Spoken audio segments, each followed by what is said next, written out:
사무엘하 2장. 그 후에 다윗이 여호와께 여쭈었습니다. 제가 유다의 성읍으로 올라가도 되겠습니까? 여호와께서 말씀하셨습니다. 올라가라. 다윗이 다시 여쭈었습니다. 어디로 올라가야겠습니까? 여호와께서 대답하셨습니다. 헤브론으로 가라. 그리하여 다윗은 그곳으로 올라갔습니다. 두 아내 이스라엘 여인 아히노함과 갈멜 사람 나발의 아내였던 아비가일도 함께 갔습니다. 다윗은 그와 함께 있던 부하들도 그들의 가족들과 함께 가서 헤브론의 여러 성들에 정착하게 했습니다. 그때 유다 사람들이 와서 거기서 다윗에게 기름 붓고 그를 유다의 집을 다스릴 왕으로 삼았습니다. 다윗은 사울을 장사 지낸 사람들이 길르앗 야베스 사람들이라는 말을 듣고는 심부름꾼들을 길르앗 야베스 사람들에게 보내 말했습니다. 너희가 너희 주인 사울을 묻어주어 호의를 베풀었으니 여호와께서 너희에게 복을 주실 것이다.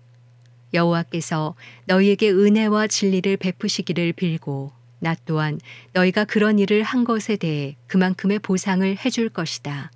그러니 힘을 내고 용기를 가지라. 너희 주인 사울이 죽었고 유다의 집안은 내게 기름 부어 왕으로 삼았다. 한편 사울의 군대 사령관이었던 넬의 아들 아브넬은 사울의 아들 이스보셋을 데리고 마하나임으로 건너갔습니다. 그는 이스보셋을 길르앗과 아술과 이스라엘과 에브라임과 베냐민과 온 이스라엘을 다스릴 왕으로 삼았습니다. 사울의 아들 이스보셋은 40세의 왕이 돼 2년 동안 이스라엘을 다스렸습니다. 그러나 유다 집안은 다윗을 따랐습니다. 다윗이 헤브론에서 유다 집안을 다스리는 왕으로 있었던 기간은 7년 6개월이었습니다. 넬의 아들 아브넬과 사울의 아들 이스보셋의 신하들은 마하나임을 떠나 기브온으로 갔습니다. 수루야의 아들 요압과 다윗의 부하들도 나가 기브온 못에서 그들과 마주쳤습니다. 한쪽은 못 이쪽에 다른 한쪽은 못 저쪽에 자리 잡았습니다. 그때 아브넬이 요압에게 제안했습니다. 청년들을 뽑아 우리 앞에서 겨루게 하자. 그러자 요압도 좋다. 청년들을 세워 그렇게 해보자 하고 대답했습니다. 그리하여 젊은이들이 일어나 정해진 수대로 나갔습니다. 베냐민 곧 사울의 아들 이스보셋 쪽에서 12명이 나갔고 다윗의 부하들 가운데서 12명이 나갔습니다. 그들은 서로 자기 적수의 머리를 잡고 칼로 그 적수의 옆구리를 찔렀습니다. 그러자 그들은 함께 쓰러졌습니다. 그래서 기브온에 있는 그곳을 헬갓 핫수림이라고 부르게 됐습니다. 그날의 싸움은 매우 치열했습니다. 결국 아브넬과 이스라엘 군사들이 다윗의 부하들에게 지고 말았습니다.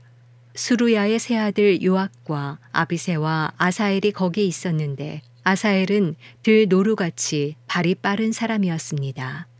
아사엘이 아브넬을 쫓아갔는데 그는 좌우로 한눈 한번 팔지 않고 그를 따라갔습니다. 아브넬이 뒤를 돌아다보고 말했습니다. 아사엘아 너로구나. 아사엘이 대답했습니다. 그래 나다. 그러자 아브넬이 그에게 너는 좌우를 돌아보아 젊은 녀석을 하나 잡아 무기를 빼앗아라 하고 말했습니다. 그러나 아사엘은 옆을 보지 않고 계속 그에게 따라붙었습니다. 아브넬이 다시 아사엘에게 경고했습니다. 나를 쫓지 말고 돌아가라. 내가 너를 쳐서 땅에 쓰러뜨리게 할 이유가 무엇이냐? 그러면 내가 내 형 요압의 얼굴을 어떻게 보겠느냐? 그래도 아사엘이 물러가지 않자 아브넬은 창 끝으로 아사엘의 배를 찔렀습니다. 창은 그의 등을 꿰뚫었고 그는 거기 쓰러져 그 자리에서 죽었습니다. 그러자 모두가 아사엘이 쓰러져 죽은 곳에 이르러 멈추어 섰습니다. 그러나 요압과 아비새는 아브넬을 계속 뒤쫓았습니다. 그들이 기브온 황무지로 가는 길가에 있는 기아 맞은편 암마산에 다다르자 날이 저물었습니다. 베냐민 쪽 군사들은 아브넬 뒤를 에워싸고 무리를 지어 산꼭대기에 섰습니다. 아브넬이 큰 소리로 요압에게 말했습니다. 언제까지 그 칼이 사람을 집어삼켜야 하겠느냐? 이 일이 결국 고통으로 끝나리라는 것을 알지 못하느냐? 내가 언제쯤 내 부하들에게 형제들을 쫓지 말라고 명령하겠느냐? 요압이 대답했습니다. 하나님께서 살아계심을 두고 맹세하는데 내가 이 말을 하지 않았다면 내 군대가 내일 아침까지 형제들을 쫓았을 것이다. 요압이 나팔을 불자 모든 군사들이 다 멈추어 서서 더 이상 이스라엘을 쫓지 않았고 싸우지도 않았습니다. 아브넬과 그의 군사들은 그날 밤 내내 행군해 아라바를 지나 요단강을 건넜고 계속해 비드론 지역을 지나 마하나임으로 갔습니다. 그때 요압이 아브넬을 쫓던 길에서 돌이켜 군사들을 모아보니 다윗의 부하들 가운데 19명과 아사엘이 없어졌습니다. 그러나 다윗의 부하들이 죽인 베냐민과 아브넬의 군사들은 360명이었습니다. 그들은 아사엘을 베들레헴에 있는 그 아버지의 무덤에 묻어주었습니다. 그러고 나서 요압과 그의 군사들은 밤새 행군해 동틀 무렵 헤브론에 닿았습니다. 사무엘하 3장. 사울의 집안과 다윗의 집안 사이의 싸움은 오랫동안 계속됐습니다. 다윗 집안은 점점 더 강해졌고 사울 집안은 점점 더 약해졌습니다. 헤브론에서 다윗이 낳은 아들들은 이렇습니다.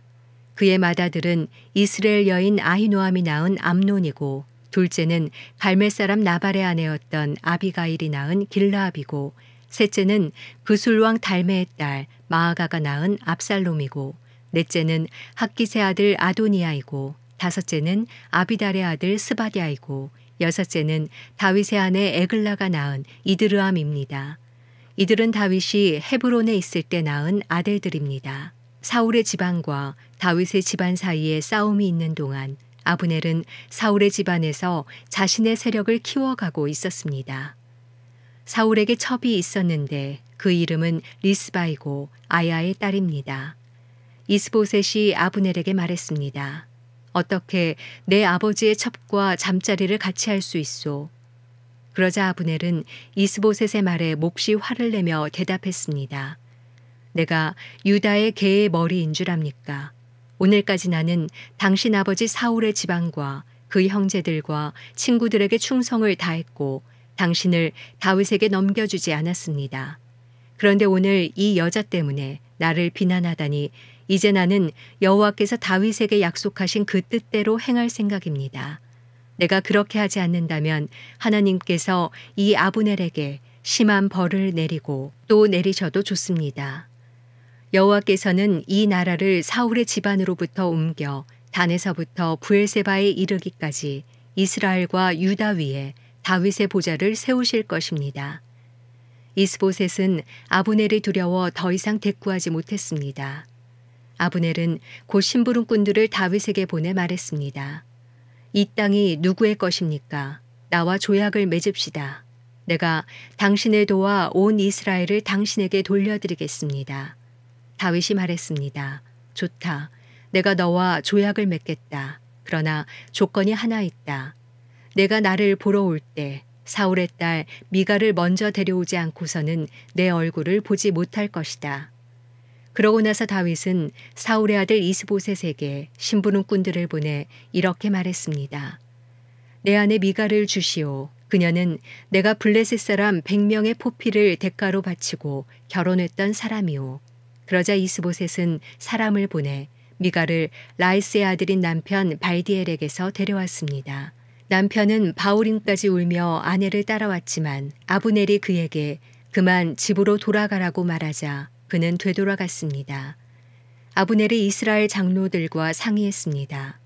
당신들은 전부터 다윗을 왕으로 삼기를 원했습니다. 여호와께서는 이미 오래전부터 다윗에게 내 종 다윗의 손으로 내가 내 백성 이스라엘을 블레셋 사람들의 손과 그 모든 원수들의 손에서 구해낼 것이다 하고 약속하셨으니 이제 그렇게 하십시오. 아브넬은 베냐민 사람들에게도 그렇게 말했습니다. 그러고 나서 그는 이스라엘과 베냐민 온 집안이 좋게 생각한다는 것을 다윗에게 전하기 위해 헤브론으로 떠났습니다. 아브넬이 그의 부하 20명과 함께 헤브론에 있는 다윗에게 가니 다윗은 아브넬과 그의 부하들을 위해 잔치를 베풀어 주었습니다. 아브넬이 다윗에게 말했습니다. 내가 일어나 당장 가서 내 주인 왕을 위해 온 이스라엘을 불러 모아 왕과 조약을 맺도록 하겠습니다. 그러면 왕이 원하시는 대로 모두 다스리실 수 있을 것입니다. 그러자 다윗은 아브넬을 보내주었고 그는 평안히 돌아갔습니다.